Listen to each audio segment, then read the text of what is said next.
Good morning, good morning. Is it still morning? Hi, Ola. Okay, let's check the audio first. I need to make sure that we all hear Ola. Testing, testing. Can you hear me? Yes, we got it? Good morning. Good morning. Yes, I can finally hear you. Good to see you. How are you doing today? How are you doing today, Ola? I know we spoke on the phone a few days ago, but it's the first time that I can see you in person on the screen. Yes. I'm doing very well. I'm really privileged to be part of this this conference, and I could hear my colleagues who were speaking previously, and I can see that we are fully aligned. This is exactly how I wanted to start our conversation and our segment. So many conversations are around the authenticity, the importance of the environment, the importance of having trustworthy, supportive leaders. So our topic on building a speak-up culture for lasting DEI impact is just fits perfectly at this stage of the conference, at this stage of the conversation. So. Let's start with basics, Ola. I really want to understand how you define speak-up culture and what, in your view, and from your experience, are the essentials of the speak-up culture. So speak-up culture is something which ideally we should have in our DNA. Yes. So as it was said previously, it's not a project to have speak-up culture. It's not just a moment. It's really the process of creating inclusive organization, inclusive culture, and it is the process which takes some time, and we need to be very disciplined to make it really happen. So if you ask me about essential elements, I would start with psychological safety, which has to do with trust towards management, trust towards organization. And what is critical here, this is the leader, senior leadership, and the leader who is encouraging people and the employees to speak up, who is creating this culture by active listening, asking good open questions. And then it's good to, not to try to respond to everything, but first listen carefully, process these messages and understand what our employees really want, really need. Because we are also changing, our employees are also changing, and of course each generation has its specific, and we need to understand them first. So these are the most critical things, and of course accessible reporting system, because if we want to have a speak-up culture, we also need to create a space for those employees who don't have the courage, or they have some reasons not to speak up publicly, and they need some anonymous channels. And this is really important to make sure that you have the right channel. And it's the best is to have different channels. Yes, so you can report it to your direct manager, you can report it to the upper line manager, to HR, to some people in the organization you trust. But also there should be external line, like in our organization, but I know this is the practice in global organizations. We are using speak-up line, which is maintained by the external vendor. So it is fully confidential. It almost seems like speak up, as I'm hearing you, is part of the culture, so it's essential for a healthy culture. I know that we tried to decode specific elements of it, but it already grew into something big, and complex. I know we will not have time to talk about all the details, but you actually inspired me thinking about generational diversity and their very specific or different diverse needs for communication, right? You mentioned active listening is one of the key key feature or key essential elements of the speak-up culture. And even within that segment, we need to be even more more focused and more attentive, because different generations have different communication needs, different listening needs. So that was my aha moment. Thank you so much for that.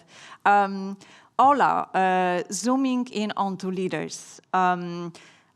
I really want to understand, and hopefully the audience as well, how to ensure that leaders can effectively support the speak-up culture so that employees can freely submit their concerns, ideas, anything that is on their mind. What is their role and how can they do it effectively?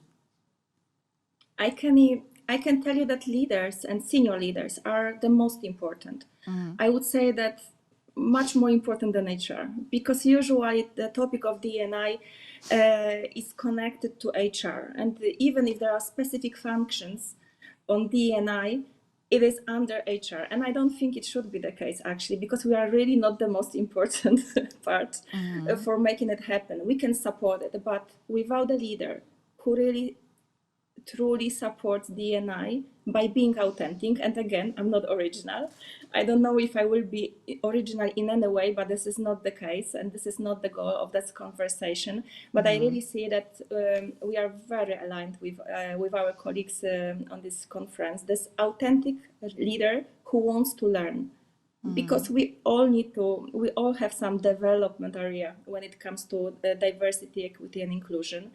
We need to take and to some time to assess our skills. What is our strong skill? What is our area for development? So we need to understand where can I get and become better. So curious leader is the key, is the critical one. And without very strong leader who really actively supports the E&I, we will fail. Simply, we will fail. So this person needs to walk the talk. This person needs to talk to people, not be in a big room closed and just execute and give orders to other managers. And so if I can share one of the examples, Sure. what we implemented listening circles, but not the ones which are organized by HR team or yes, HR was, of course, driving this initiative. HR was part of the conversations, but it was led by our managing director. And I was super surprised. I knew he would like to do it because he is really like, I'm not saying this because of this conference. I am really the lucky one with having such a leader. But he really was engaged in those conversations. He made an effort and he asked questions, and then he's listened actively, not giving solutions, not try to, sell organization. His agenda or organizational agenda, right? Exactly. And this was, and then he made sure that, okay, let's make the follow-up to the organization. Let's address the different needs of the generations, for example. Yes, because they have really different needs, and we really need to hear them, understand, ask additional questions. So leader is the key. Leader is the key. And I absolutely agree. And again, we keep coming back to the message that leader is at the core of authentic and effective DEI culture. But I really need to applaud you, Ola, for what you're saying. And I think we need to hear it more often, that not everything is on the HR shoulder. It's not HR jobs, simply. DEI is not an HR job. Speak up, building speak up culture is not on the HR shoulder. It's obviously it's a shared effort and a shared responsibility, but leader is really at the center of it. And that's what you're voicing openly, and I really applaud you for that. Still kind of drilling the role of the leader and the responsibility of leader. Yes, we said leader is the enabler, right? Leader is the role model. Leader triggers change, behavioral change in the environment. But we know the reality, and we also know that sometimes leader becomes a barrier to change and a barrier to the speak up culture. So if that's the case, how can we as organizations overcome it? Educate, educate, educate. This is what I recommend strongly. And this education should come from the top management. So what we have implemented only during the last 18 months, we ran 80 workshops on psychological safety. 80, you mean? From the top. Oh. 80. 80. I mean. And it is, first of all, it was not led by HR only. HR was the part because we had some good research materials, etc. But to each session we invited senior leader who was opening the session and who was actively training the audience, because it's not a rocket science. If you know, if you believe in it, if you have some materials, you can really do it, because it's more about moderation of the session and trying to understand our employees, but also educate them and understand why it can become a barrier if the leader is not supportive. I can show you one of the example where some leaders were very open, and actually vast majority of the leaders were very open. But of course, as always, as in every organization, I cannot say that we do everything perfectly. We have no problem with speak up. And actually, when I hear from the leader, Ola, don't worry, these workshops are not needed for my team because I have no problems with speak up. Then I start to really feel like huge fear. Then only then I just start to see things which I maybe didn't pay enough attention to. Yes, because yes, this is an alert. So if somebody says no problems, no need for such a workshop, this is always good to educate, because even there are so many research, and the research which I really recommend are the research of Amy Edmondson. And out of 5, as I remember, out of 5 different barriers she mentions, 3 of them are around our managers or senior leaders in the organization, which means we don't speak up because we are afraid of that our manager can lose face. Yes, so this is really important that they really don't they really understand that they can block fully psychological safety. And they can fully block a speak up culture. So I would say that again, leaders can be our enablers, but they can become our blockers at the end if we will not educate them fully and we will not align. And I think you intentionally said education, education, education. And in my world, I say habits, habits, habits. Make education a habit, make development a habit, meaning part of the learning process and part of the learning culture, because we need to be persistent on it and I think resistant on it continuously. And I think I want to invite you, Ola, to next year on the session on how to make HR life easier. You're giving so many great examples of how to take things from the HR shoulder, HR mind, and set some responsibility onto where it should be aligned. But you know that this answer is very easy at the end. Let's not try to do everything for our leaders, yes? And let's not be too much nice. I think that the role of HR in Poland has its specific, and I know it might be not very popular to say that, but I do believe that we also should make sure that we give the stage for the leaders, and we are not stepping in every discussion about DNI. And this is also important, that we are not following our leaders' direction if we see that they are not supporting inclusive culture. And sometimes it is important to say, no, I don't agree, no, I don't recommend, because our role is not to please our leaders. Our role is to coach them, to support them. But it doesn't mean we need to please leaders. We need to make sure that we have the right balance between organizational needs and employees' needs. So I really see our role a little bit differently on that. Yeah, and in the world where we welcome challenging situations and opportunities, why don't we welcome a challenging HR team in a good sense? Let the HR be the coaches and challengers. Absolutely. Ola, last question before we close this intriguing conversation is about the measurements of success. Obviously, we want to make sure that we know where we're going, how we're doing. So how would you measure the success of a speak-up culture in your organization? What is some advice? It might not be very popular, but I would say number of incidents. And what do I mean by number of incidents? If we have speak up tool, if we have that tool where employees can submit their concerns, the number of incidents speaks about, do we have inclusive culture and speak up culture or not? if we have 0, we shouldn't be happy because it means that employees don't speak up. And there is always something in the company which should be somehow submitted and which should be investigated in a way.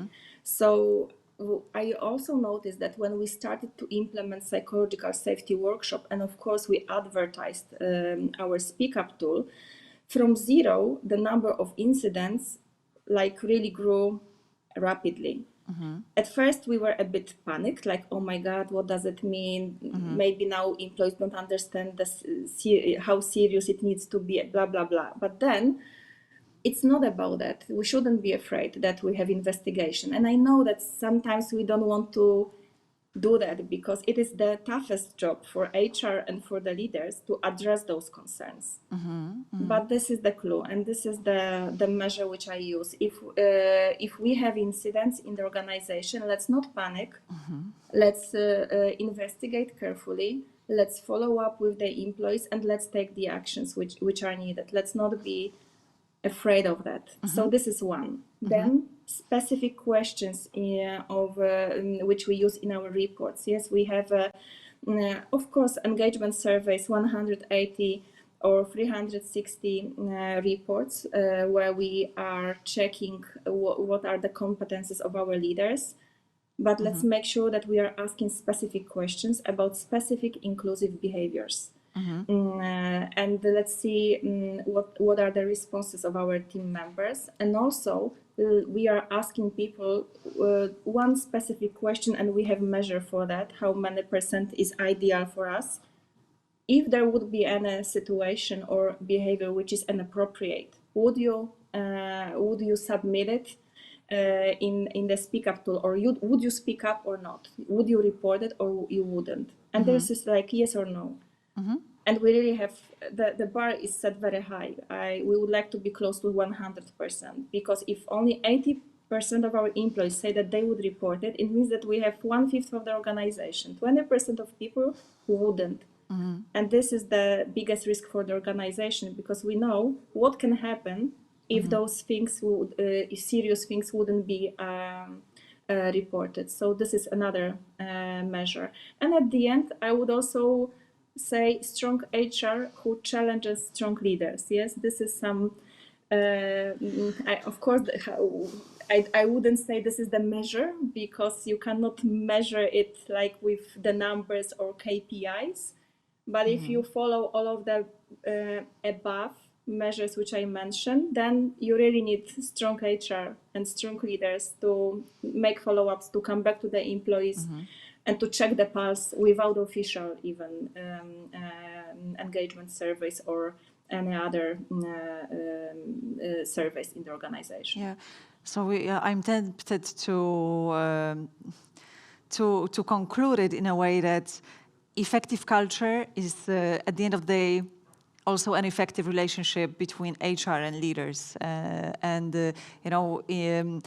in terms of expectations, in terms of ways of support, in terms of accountability, and it hugely contributes to the Speak Up culture, right? So, would you agree, or this is just my interpretation? I would agree, and I would only add that let's educate also ourselves, because we as an HR, we still need to learn, still need to educate ourselves, and this is also important. Let's not focus only on educating our leaders or employees, but let's take care about ourselves as well, because I can learn a lot even from this event, but all the time you need to know what are the research, what are the best practices from the market, or how could I differently address the same issue or the same problem. So all this is also important.